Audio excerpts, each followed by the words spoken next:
नमस्कार, मी अमृता दीक्षित. आम्ही ठाणेकर वृत्तवाहिनीमध्ये सर्वांचं स्वागत. प्रथम आजच्या ठळक घडामोडी. ठाणे महापालिका क्षेत्रात मुख्यमंत्री माझी लाडकी बहीण या योजनेसाठी नोंदणी सुरू झाली आहे. त्यासाठी महापालिकेच्या सर्व प्रभाग समिती कार्यालयांमध्ये मदत कक्ष सुरू करण्यात आले आहेत. ठाणे महापालिका आयुक्त सौरभ राव यांनी माजीवडा, मानपाडा प्रभाग समिती कार्यालय आणि वागळे इस्टेट प्रभाग कार्यालय येथील मदत कक्षांना शुक्रवारी दुपारी भेट दिली. अर्ज स्वीकृती, त्यांची छाननी, नोंदणी आदी कामांची माहिती आयुक्त राव यांनी घेतली. तसेच अर्जांची प्राथमिक तपासणी करणाऱ्या अंगणवाडी सेविकांशी त्यांनी संवाद साधला. त्याप्रसंगी माजीवडा, मानपाडा प्रभाग समिती कार्यालयात ज्येष्ठ माजी नगरसेवक संजय भोईर, माजी नगरसेवक भूषण भोईर, अतिरिक्त आयुक्त प्रशांत रोडे, उपायुक्त दिनेश तायडे, सहाय्यक आयुक्त प्रीतम पाटील आदी उपस्थित होते. तर वागळे इस्टेट येथील कार्यालयात अतिरिक्त आयुक्त प्रशांत रोडे, उपायुक्त शंकर पाटोळे, सहाय्यक आयुक्त सोपान भाई, सहाय्यक आयुक्त भालचंद्र घुगे आदी उपस्थित होते. ठाणे महानगरपालिका क्षेत्रात नौपाडा कोपरी प्रभाग समितीमधील कोपरी आनंदनगर येथील बीएमसी विभागामार्फत करण्यात आलेल्या जलवाहिनीवर बायपास यंत्रणा कार्यान्वित तसेच जोडणी करण्याचे काम हाती घेण्यात येणार आहे. परिणामी नौपाडा कोपरी प्रभाग समितीमधील काही भागांचा पाणीपुरवठा सोमवार सकाळी 10 ते सायंकाळी 10 पर्यंत एकूण 12 तास पाणीपुरवठा बंद ठेवण्यात येणार आहे. सदर शटडाऊन कालावधीत कोपरी आनंदनगर, गांधीनगर, केदारेश्वर मंदिर परिसर, हनुमान व्यायामशाळा परिसरातील पाणीपुरवठा 12 तासांसाठी पूर्णपणे बंद राहणार आहे. पाणीपुरवठा सुरू झाल्यानंतर पुढील 1 ते 2 दिवस कमी दाबाने पाणीपुरवठा होईल याची कृपया नोंद घ्यावी. तसेच सदर पाणी कपातीच्या कालावधीत काटकसरीने वापरून ठाणे महानगरपालिकेस सहकार्य करावे असे आवाहन पालिकेच्या पाणीपुरवठा विभागातर्फे करण्यात आले आहे. विधान परिषद निवडणुकीत महायुतीचे उमेदवार अधिकची मतं मिळवून विजयी होतील. जितेंद्र आव्हाड वैफल्यग्रस्त आहेत. महबूब युती सरकारकडून मुंब्रा कळव्यासाठी 105 कोटीचा निधी. मुख्यमंत्री माझी लाडकी बहीण या योजनेतून महायुतीमधील तीनही नेत्यांनी भाऊ असल्याचे कर्तव्य केले असा रोखठोक संवाद माध्यमांशी बोलताना राष्ट्रवादी काँग्रेस प्रदेश प्रवक्ते, ठाणे व पालघर समन्वयक, ठाणे जिल्हाध्यक्ष आनंद परांजपे यांनी साधला. शुक्रवारी होणाऱ्या विधान परिषद 11 जागांसाठी महायुतीचे 9 उमेदवार रिंगणात आहेत. या निवडणुकीत महायुतीचे सर्व 9 उमेदवार विजयी होतील आणि राष्ट्रवादीचे दोन्ही उमेदवार राजेश विटेकर आणि शिवाजीराव गर्जे पहिल्या फेरीत विजयी होतील. महाविकास आघाडीच्या 3 पैकी एका उमेदवाराचा पराजय निश्चित असून शिवसेना उबाठाचे मिलिंद नार्वेकर यांचे सगळ्यांशी संबंध चांगले असल्याने ते विजयी होऊ शकतात. शेतकरी कामगार पक्षाचे उमेदवार जयंत पाटील यांचा पराभव होईल आणि हा पराभव राष्ट्रवादी काँग्रेस पक्ष, शरदचंद्र पवार यांचा असेल. महायुतीच्या आमदारांची एकजूट पक्की आहे, त्यामुळे घोडे बाजार होणार नाही. राष्ट्रवादीच्या आमदारांवर पूर्ण विश्वास असल्याचे अजित पवार यांनी आधीच सांगितले आहे.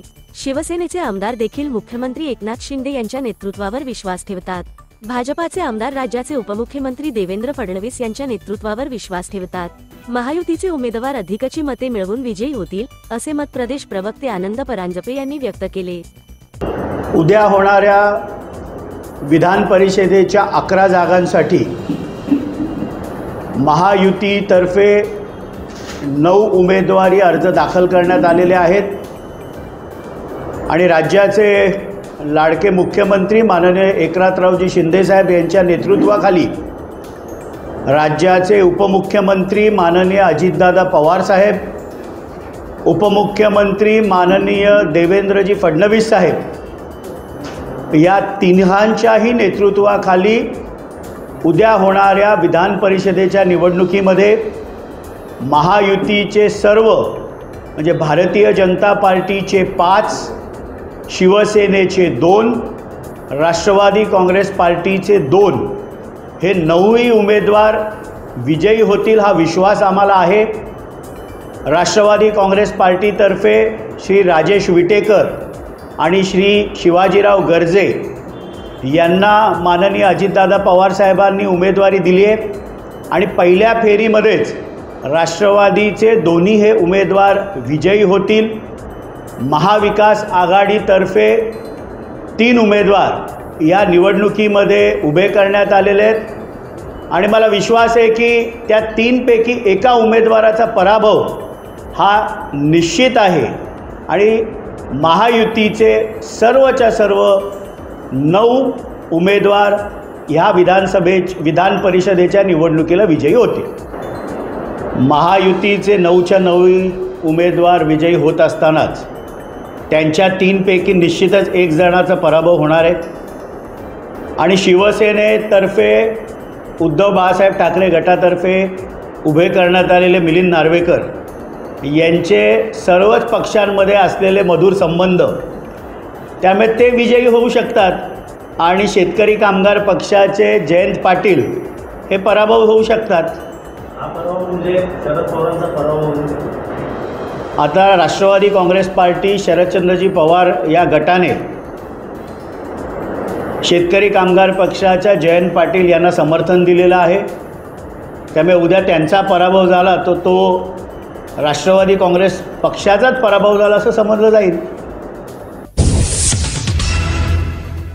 ठाणे महानगरपालिका आणि ठाणे शहर दैनिक पत्रकार संघ यांच्या संयुक्त विद्यमाने ऑगस्ट 19 या जागतिक छायाचित्र दिनानिमित्त ठाणे महापालिका चषक 2024 या राष्ट्रीय छायाचित्र स्पर्धा हिंदू हृदय सम्राट शिवसेना प्रमुख बाळासाहेब ठाकरे स्मारक इटर्निटी सर्व्हिस रोड 3 हात नाका येथे आयोजित केली आहे.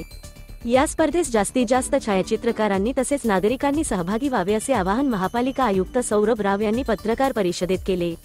ठाणे महापालिका चषक 2024 या राष्ट्रीय छायाचित्र स्पर्धेची माहिती देण्यासाठी महापालिकेतील नरेंद्र बल्लाळ सभागृहात पत्रकार परिषदेचे आयोजन करण्यात आले होते.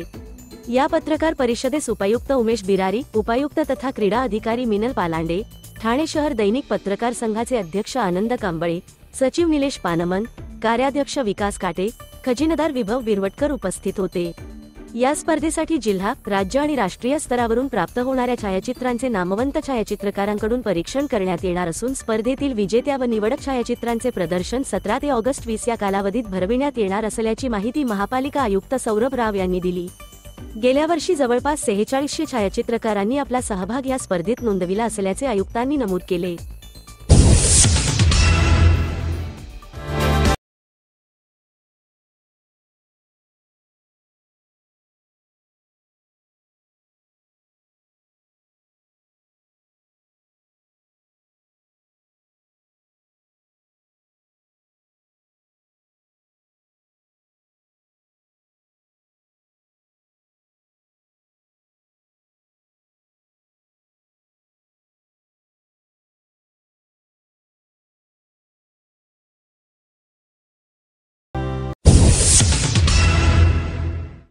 सर्व नागरिकांना आवाहन करण्यात येत आहे की सध्या डासांमार्फत पसरणाऱ्या डेंग्यू या आजाराचा प्रसार रोखण्यासाठी प्रत्येकाने पुढील प्रमाणे कार्यवाही करावी.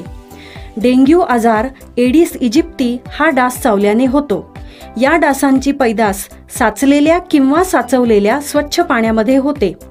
8 दिवसांपेक्षा जास्त दिवस पाणी उघडे व साचून राहिल्यास त्यात डास अंडी घालतात. अंड्यांच्या अळ्या तयार होऊन पुढे डास तयार होतात.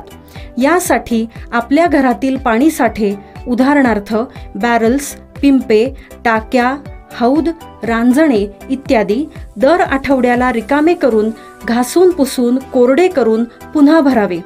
1 दिवस कोरडा दिवस म्हणून पाळावा. पाणी साठ्यांना घट्ट झाकणे बसवावीत किंवा जुनी साडी, चादर, धोतर यांनी बांधून झाकून ठेवावीत, म्हणजे डास त्यात जाऊन अंडी घालणार नाहीत. घराच्या गच्चीवर, आजूबाजूला, अंगणात कोठेही पाणी साचू देऊ नये. भंगार सामान उघड्यावर टाकू नये. उदाहरणार्थ टायर्स, प्लास्टिक सामान, कुंड्या, टाकाऊ वस्तू इत्यादी. अशा सामानात पावसाचे पाणी साठून त्यात डेंग्यूच्या डासांची पैदास होते. घरातील कूलर्स, फ्रीजच्या पाठीमागील ट्रे हे देखील वेळोवेळी कोरडे करावेत.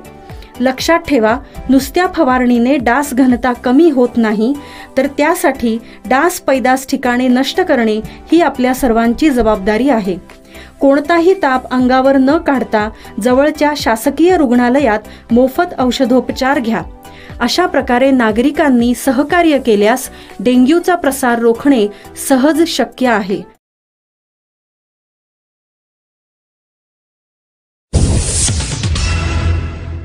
चोपडा तालुक्यातील बोरखेडा येथील शेतकरी यांनी मे महिन्यामध्ये गंगाफळाची लागवड केली.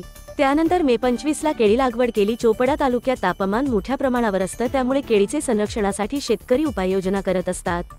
परंतु चोपडा तालुक्यातील बोरखेडा येथील शेतकऱ्यांनी केळीचं उन्हापासून संरक्षण व्हावे यासाठी गंगाफळाची लागवड केली आणि केळी लागवड केली. गंगाफळाच्या वेलीमुळे केळीला तापमानापासून संरक्षण मिळालं, त्याचबरोबर केळीला लागणारा खर्च व गंगाफळाला लागलेला खर्च एकच असल्याने एका खर्चामध्ये 2 पिकापासून उत्पन्न मिळणार। आता शेतात गंगाफळ काढणे सुरू आहे। ही गंगाफळ परराज्यात जात आहे। चक्रीला 6 रुपये किलोचा भाव मिळालेला आहे। या चक्रीपासून जवळपास 80,000चे उत्पन्न अपेक्षित आहे। उन्हाळ्यात चक्रीपासून केळीचे संरक्षण झालं आणि आता गंगाफळ काढणे सुरू आहे। शेतकऱ्यांनी एका पिकावर अवलंबून न राहता आंतरपीक घेतलं तर आपल्याला त्यापासून उत्पन्नही मिळतं आणि होणार नुकसान टाळता येतं। ही 25 एप्रिलला लागवड केलेली आहे केळी।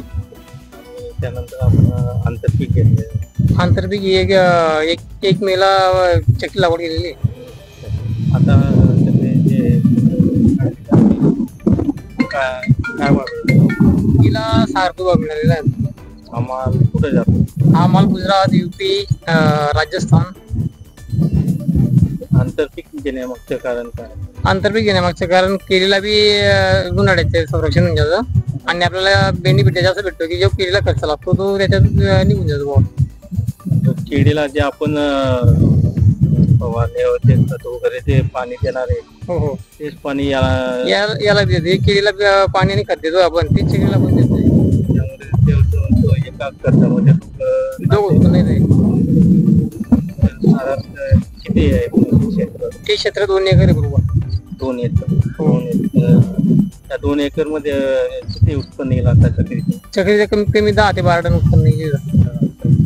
पहिल्या तोड्याला, दुसऱ्या तोड्याला अजून 5-6 टन येईल। आणि किती खर्च लागेल याला? खर्च फक्त आम्ही पोटॅश दिलेलं आहे 10 किलो आणि 3 एकोणीस दिलेलं 10 किलो, बस। त्याच्या व्यतिरिक्त कुठलाही खर्च काहीच नाही। म्हणजे केळीला जे लागणारा खर्च आहे ते याच्यात निघून जाईल। खर्च म्हणजे एकदम कमी केलेला आहे आपण चक्रीला। जे शेतकरी शेती करतात त्यांना काय आव्हान करणार? नाही, शेतीत आपण स्वतःच करतो। नाही, शेतकऱ्यांना आव्हान करू इच्छितो की आपण ते आंतरपिके घ्यायला पाहिजे बुवा, कारण त्याच्यापासून आपण जो खर्च करतो इतर पिकांना त्याच्यामुळे आपल्याला बेनिफिट, खर्च पण निघून जातो आणि उत्पन्न पण भेटून जातं। आणि जो दुसरा माल येतो त्याच्या आपल्याला 100% प्रॉफिट भेटतो। म्हणजे पारंपरिक एकच पिकावर न राहता 2 पीक घ्यायला पाहिजे म्हणजे आपल्याला जो होणारा नुकसान आहे ते टाळता येतं।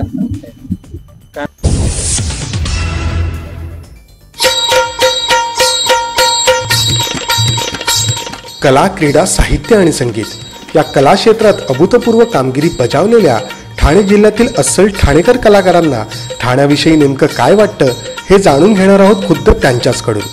आम्ही ठाणेकर वृत्तवाहिनीची नवी मालिका माझं ठाणं मी ठाण्याचा पाहायला विसरू नका, फक्त आणि फक्त आम्ही ठाणेकर वृत्तवाहिनीवर।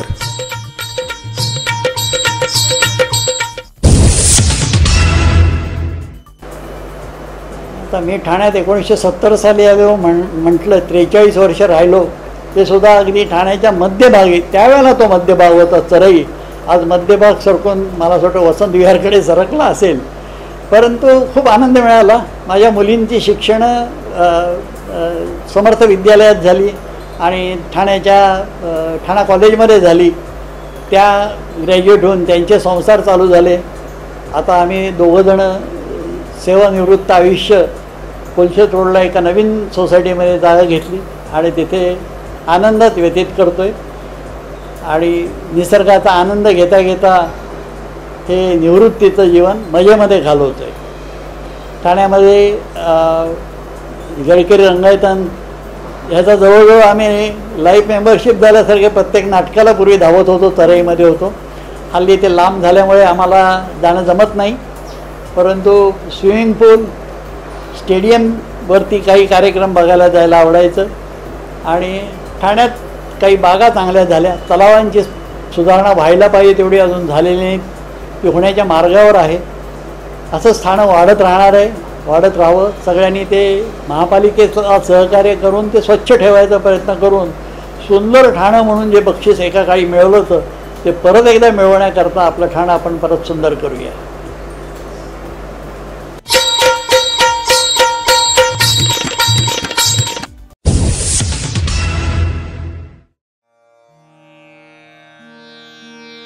हा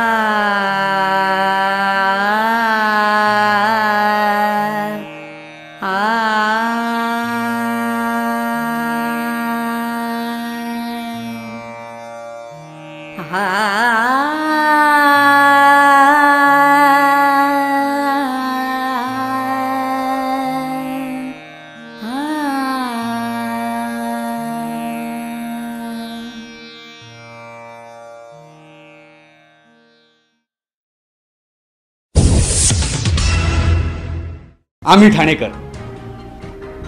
आम्ही ठाणेकर. आम्ही ठाणेकर. आम्ही ठाणेकर. होय, ठाण्यात आम्हाला अभिमान आहे आणि होय आम्ही ठाणेकर.